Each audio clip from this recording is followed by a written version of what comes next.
দেশের বিভিন্ন স্থানের সভা সমাবেশ, মানববন্ধন সহ নানা ঘটনার আরও খবর জানাচ্ছেন সুলাইমান কবির।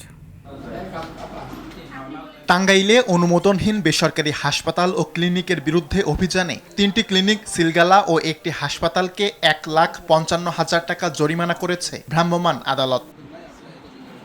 পাবনার ঈশ্বরদীতে অস্বাস্থ্যকর পরিবেশ ও পোড়া তেল দিয়ে খাদ্যদ্রব্য তৈরি সহ বিভিন্ন অপরাধে পাবনা দইঘর নামে এক প্রতিষ্ঠানকে ১ লাখ টাকা জরিমানা করেছে ভ্রাম্যমাণ আদালত।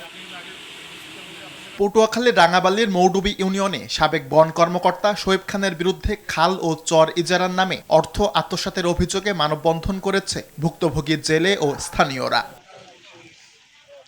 চাঁপাইনবাবগঞ্জে নিরবিচ্ছিন্ন বিদ্যুৎ সরবরাহ ও প্রিপেইড মিটারের মাধ্যমে প্রতারণা বন্ধের দাবিতে মানববন্ধন করেছে জামায়াতে ইসলামী।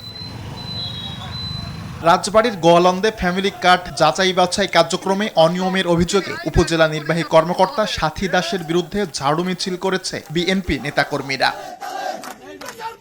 জুলাই অভ্যুত্থানে মেহনতি শ্রমিকদের অবদানের স্বীকৃতি হিসেবে চট্টগ্রামে ব্যতিক্রমী রিকশা র্যালি করেছে এনসিপি। দুপুরে নগরীর ২ নম্বর গেটের বিপ্লব উদ্যান থেকে মিছিলটি শুরু হয়ে বিভিন্ন সড়ক প্রদক্ষিণ করে মুরাদপুরে গিয়ে শেষ হয়। যশোরে জুলাই গণঅভ্যুত্থানের চেতনা ও জনগণের প্রত্যাশা বাস্তবায়নের লক্ষ্যে ১০ দফা দাবি জানিয়ে সংবাদ সম্মেলন করেছে জেলা জুলাই যোদ্ধা সংগঠন। জুলাই গণঅভ্যুত্থান দিবস উপলক্ষে ময়মনসিংহে জুলাই শহীদ পরিবার ও জুলাই যোদ্ধাদের বিশেষ সম্মাননা প্রদান করেছে সিটি কর্পোরেশন। বরিশালে মানব পাচারকারী ও প্রতারক মোহাম্মদ কামরুল শেখ ও তার সহযোগীদের দৃষ্টান্তমূলক শাস্তি ও টাকা ফিরে পাওয়ার দাবিতে মানববন্ধন করেছে ভুক্তভোগী শতাধিক পরিবারের সদস্যরা। ফরিদপুরের সড়ক পরিবহন ব্যবস্থায় শৃঙ্খলা ফেরানো ও যাত্রী চালকদের নিরাপত্তা সহ বিভিন্ন সমস্যা সমাধানে সংশ্লিষ্টদের সঙ্গে মতবিনিময় সভা করেছে জেলা পুলিশ।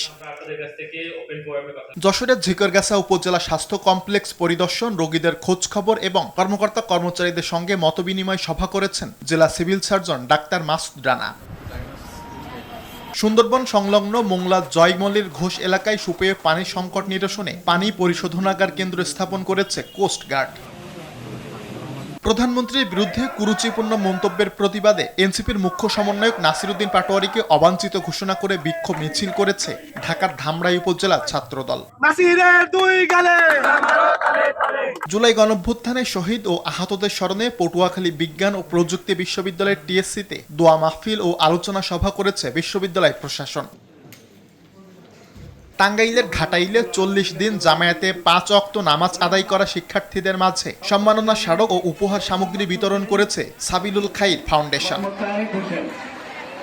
নতুন করে স্পোর্টস ২০২৬ জাতীয় প্রতিযোগিতার ফুটবলে দেশসেরা জান্নাতুল ফেরদাউস মারিহা এবং ২০০ মিটার স্প্রিন্টের দেশসেরা মোহাম্মদ আমানকে সংবর্ধনা দিয়েছে নাটোর জেলা প্রশাসন। নীলফামারীর ডোমারে জুলাই অভ্যুত্থান উপলক্ষে বিভিন্ন প্রাথমিক বিদ্যালয়ের বাছাইকৃত শিক্ষার্থীদের অংশগ্রহণে চিত্রাঙ্কন প্রতিযোগিতা অনুষ্ঠিত হয়েছে। সুলাইমান কবির, RTV।